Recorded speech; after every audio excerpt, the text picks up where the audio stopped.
What up, fellas? Can you hear me? What's up? Hey, Neon Union. How you guys doing? Good, man. How you doing? Great. How are you? Good. I'm not sure if you remember when you were here at the Orpheum. I was across the hall from you. You guys were kind of hanging out and chilling, getting ready to do the opening thing. That's right. Yes.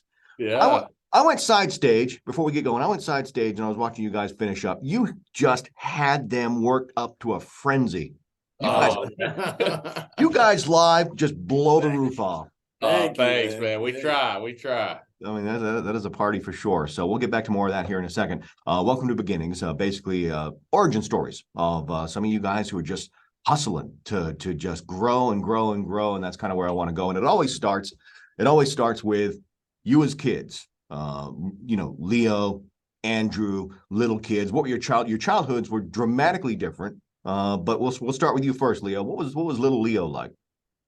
Little Leo was always outside. If he wasn't outside and fishing or in some nature or something, I was inside playing the guitar, listening to music, just trying to learn, just want to try to be the best musician I could be. You self-taught on the guitar? So my dad taught me Okay. for a little bit, and then after that, I took it from there. Right on. Andrew, what about you? North Carolina, right? Yep. North Carolina, Pilot Mountain, or Mayberry, the Andy Griffith Show. Sure. Same for me, man. I mean, it was kind of, there's not a lot to do where I'm from, so a lot of outdoor stuff, a lot of fishing, hanging out with buddies by the campfire, all that good stuff. But my dad had an old guitar, and I kind of really wanted to play, but I wanted an electric guitar, at that age to do rock and roll. Rock star, yeah, rock and roll, baby.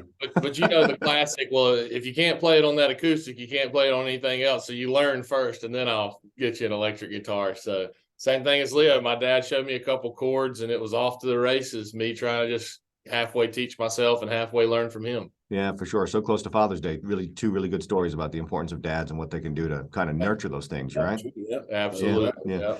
Let's stay with kids. Let's talk about mom for a second. Favorite thing mom makes as far as a food stuff that if you just can't get enough of. What was that thing? Like for me, my mom, she made this curry. I grew up in England.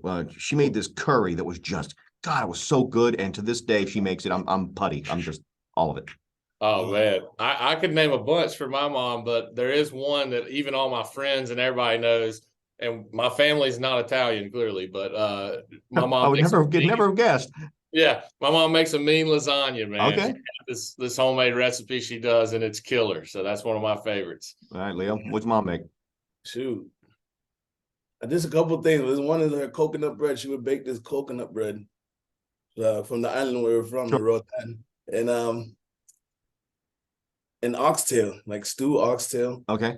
Yeah. No, I love to cook, and that's one thing I've never tried, and I've always wanted to as far as oxtail. So he had me try it. It's worth trying, dude. Oh, so, yeah. Done right. It's done right. It's fire from what I understand. Exactly. So yeah, for sure. All right. So now I'm kind of curious. All right. So Roatan, Honduras, North Carolina. How do you two come together? I mean, what's the story? Man, the story actually is it's a crazy, who would have ever thought story. I had I was about to move out to Nashville, had a job interview out here, and I was kind of moving back. I'd done 4 colleges in 5 years and bounced around and didn't know where I was going to land. And again, another dad story. My dad was kind of like, hey, you can either start taking over the family business or I can kind of push you to the direction of Nashville again. He's like, you're young. I think you should do it again. Give it a good go. And so here we are. And met a guy named Jimmy Allen on an elevator. Yep. And as crazy as it sounds, he saw me playing songwriter round after that and kind of introduced me to Leo, who he met. Yeah. Pitbull. Yeah. Yeah. And that was sort of my next question. I mean, Leo, you're from a completely different circle, the Lauryn Hills, the J-Los, the Pitbulls of the world, the kick drums. You couldn't be further from country. But the part about your story that I love is it was really an eye opener to me. Back on your island, like classic country was really dominant. Yeah, yeah, big time. Yeah, so I was raised with that, and I was raised in Miami as well. So I had there's a mix of everything in Miami. Oh, yeah. It's like its own little country. Yeah, for sure. I think Andrew there the other day. It's like I feel like an immigrant here. It could be culture shock. You walk into a big city like that, you're like, damn, Yeah. Yeah. So I grew up with all of that, and I got into high school. I started playing the bass, started getting R&B and rock and just a bunch of everything. And from there, I started working with Lauryn Hill. And after that, Pitbull, and that's how I met Jimmy, because Jimmy was recording with Pitbull. Nice. And okay. Yeah. Yes. So we were off to the races pretty quick, man. After we got introduced, we became friends. Like, we knew we were going to click. It was the weirdest thing. It was just like an instant click with me and him. And the day after, we were in the studio cutting songs, and it's a crazy ordeal. I won't use the word bromance, but you guys clearly get along. You guys clearly get along together, which is cool. Absolutely. You know, you talk about how fast it took off for you. You know, you hear these horror stories of the struggle and sleeping in your vans and all that crazy stuff. Was it ever really that hard for you? I mean, how real was the struggle for you guys? Man, honestly, it's kind of funny. I always pictured this like ideal of Nashville and success and country music as like, oh, you signed your deal, you got somebody who wants to help you out, you're doing the thing, it's easy after that. But I would say right now, I mean, in the last year and even now to this day is the hardest it's ever been. We're grinding it out between shows and radio tour and all that, and just trying to be present in anything that we possibly can right now. They're keeping us busy, and there's no buses yet. There's no luxury yet. It's minivans and rental cars and it's coming. It's coming. I seen like the stages of all that, being with Pitt from the bottom going to the top. Yep. And now, I'm in the same path now, trying, just working harder. And it goes to show hard work pays off, because that guy's a hard worker. Yeah, 100%. And the cool thing is, Pitbull, people like Pitbull, they treat their stuff as a brand. They're not just a singer; they're a brand. And you got to kind of approach things that way these days. Yeah, absolutely. You guys obviously pushing the envelope as far as country is concerned, and I get this quite a bit here on this end, and you probably get it sometimes too. Those people who come at you and be like, "That ain't country." How do you answer that? How do you answer that? Because I'll sit there and I'll talk with anybody about that statement if they're willing to sit and listen. Because music evolves, but I don't know how you feel about it. Well, it's funny. We get those comments and stuff on social media. We make sure we like them every time. We don't argue with them. We just like them. Yeah. But I mean, I don't know, man. I tell Leo all the time, we don't have to prove that we're country. I mean, I might show up for sound check in a Callaway golf shirt and golf shorts and tennis shoes, but dude, come hang out with us or any of my friends, family, his. Like, we grew up country. It is what it is. You don't have to. Country is not something you have to prove to anybody. Right. That's the funny thing to me. Exactly. Right. There's a guy on TikTok. You may or may not have seen him. He sits there and he comes bouncing out of the door and he says stuff like, "If you've got a folding love seat, you country as hell," or something like that. That guy makes me laugh every time, because it's true. I mean, country isn't just about the music. It is an experience. It is a lifestyle. It's in you. Yeah, I mean, for sure. Cowboys wear boots. Country people wear Crocs and flip flops. You know what I'm saying? Speaking of Crocs, I don't know whether you guys saw this or not this morning. Taco Bell has a new line of Crocs coming out, like a limited edition Taco Bell Crocs. I might have to. I didn't think I needed Taco Bell Crocs, but I might have to get some Taco Bell Crocs. That might be my first pair of Crocs. All right. Yeah. Right.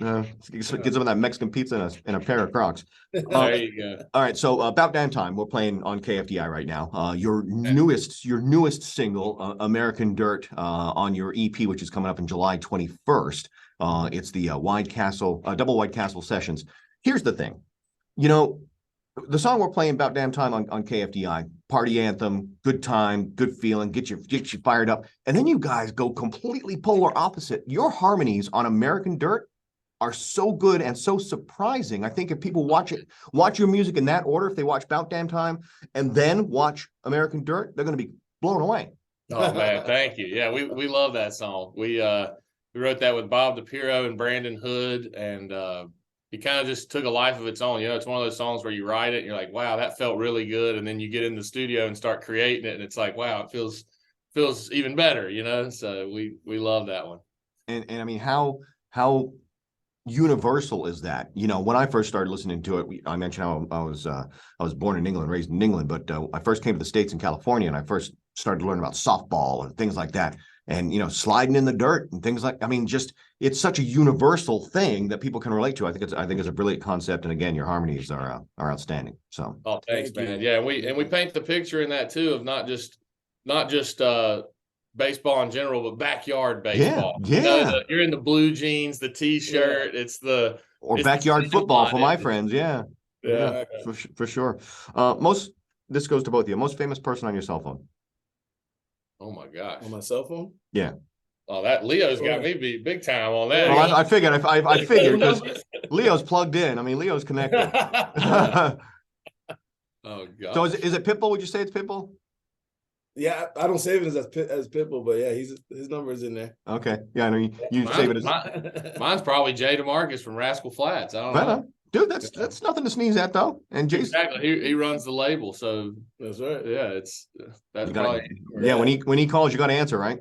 Yeah, exactly. Yeah, for sure. Now, finally, one thing you guys are passionate about that has absolutely nothing to do with your music.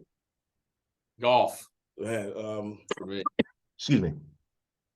So golf for you.